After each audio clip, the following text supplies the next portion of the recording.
You are tearing me apart, Lisa!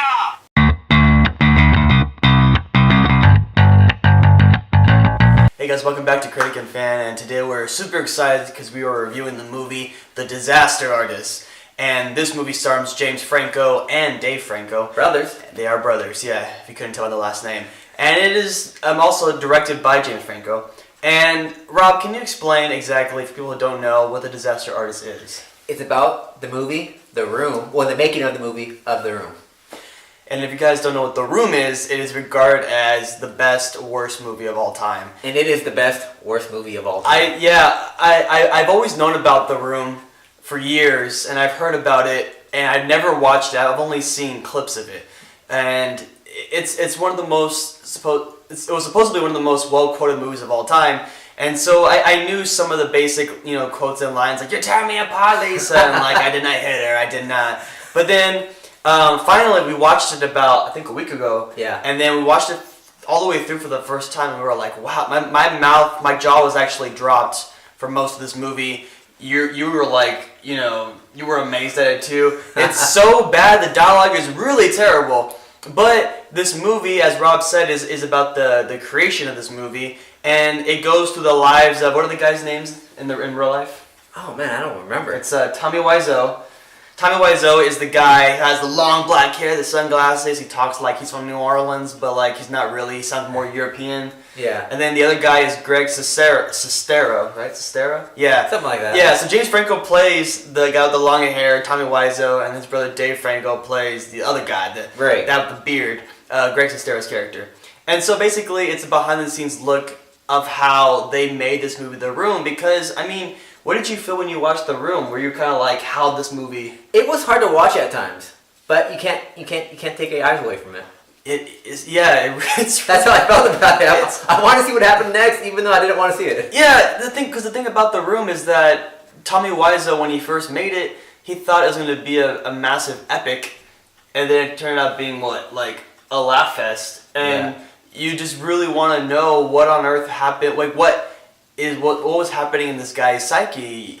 Like, did he think this was a funny movie, or did he think this was a really dramatic movie, or what was he going for? And so now that we know that when it first came out, it was universally panned as a really bad movie, like now in real life, he's like, oh yeah, it was a comedy the entire time, but we all know it wasn't, because when you watch that movie, it's really terrible. But watching The Disaster Artist, Rob, what did you think was the strengths of this movie? I think they did really good with the characters themselves. Like, I've seen interviews with Tommy Wiseau, and I think James Franco actually captured that. Yeah, I think they did a good job, because I think we both could have agreed that it would have been very easy for them to just make fun of the movie. Yeah. And they do make fun of the movie, but it wasn't like, haha, look how horrible these scenes were. It was kind of more of like you saw this chaotic scene on screen. Here's kind of what led up to how that scene was made.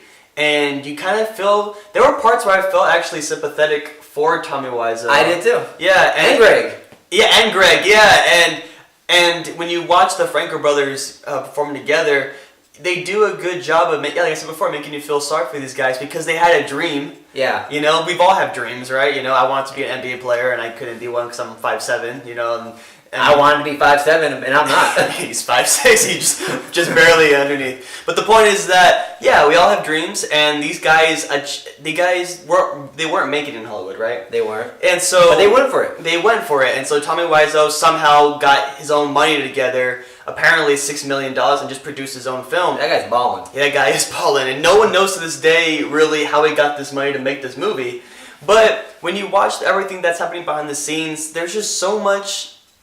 There were so many parts where I couldn't watch, for sure, that were pretty awkward to see, but that's how Tommy Wiseau is. Like, he's a jerk to some people, and he has this persona of just like, I don't care, just do it. And like, there's this scene in a restaurant, if you want to explain really fast, of like when they're doing a scene. Yeah. Oh, it's like the first time hanging out together, and he wants them to perform, speak loud and all that, be himself in front of everyone, not caring, and they do it, and it's just awkward and hard to watch, but it's still good. Yeah, like me and Rob were just like kind of scrunching our seats, like, oh, this is, and I think you were covering your eyes. And I thought that was just kind of covering my ears, because if you were to see this in real life, right, you'd be like, wow, these guys are so weird and so awkward, you know. But to me, it just speaks to like how good and how passionate James Franco was in making this movie, because he wanted to dive more than just haha, these guys are just weirdos. He wanted to make the point really of like these guys had a dream and they wanted nothing to stop them from making their dream come true. And you have to respect that. Yeah, and so we got cameos in this movie. We got not cameos. There's some cameos from other celebrities, but there's also like we have Alison Briggs in the movie. We got Josh Hutcherson. Who's got Zac Efron's in it. Zac Efron for like a fraction of a second, really, and then you got Seth Rogen is all in it, and Bob Odenkirk makes an appearance for a little bit. There's a bunch of like mini celebrity cameos and bits and pieces of this movie that you'll recognize, but everyone does a good job. And the thing about The Disaster Artist is that, if you guys didn't know already, is that it was based off a book. Yeah. And the book was written by Greg Sestero, who was basically a memoir of what happened behind the scenes of this movie. And so I don't know if the book is like 100% accurate. They might have taken some liberties, whatever. But it's a good job of like when the movie's done. Like I felt kind of inspired, really, to kind of It is inspiring. It is inspiring a little bit, just to kind of whatever dream you have, go for it, chase it, and who knows what will happen. The whole point really of the movie is just put yourself out there. You never know what's going to happen unless you take this risk. And so I enjoyed it. I thought it was funny, very heartwarming. Yeah, I agree. I will watch it again too. It's a good movie. Yeah, when it comes out, I would want to watch it again too. It's very awesome. And if you guys haven't seen The Room, would you suggest they see it first, or do you think it does a good job? I think it's a good job without it, but if you do see it, you appreciate it more. Yeah, it helps bring more context if you've seen The Room before. And I would honestly watch both. Watch The Room for comedic elements, and then watch The Disaster Artist for the sympathy, like behind the scenes look. It's just a fantastic movie. One of my favorites of the year so far. And I definitely say it's a theater experience. It is a theater experience. And if you want to wait till it comes out, on DVDs, just so you can watch The Room first and whatever, the whole point is just you need to see this movie when it comes out, because, like I said before, it's all about dreams. Like, who doesn't want, to watch a good feel-good movie about dreams coming true and stuff? So anyways, that's our quick review on this movie. Where can they find this, bro? You can like us on Facebook and follow us on Twitter at critic_and_fan. Awesome. Subscribe, guys, and leave a comment below. Let us know your thoughts if you've seen this movie. What are your thoughts on The Disaster Artist? But if you've seen The Room, what are your thoughts on The Room? What's your favorite quote from it? What's your favorite quote from mine?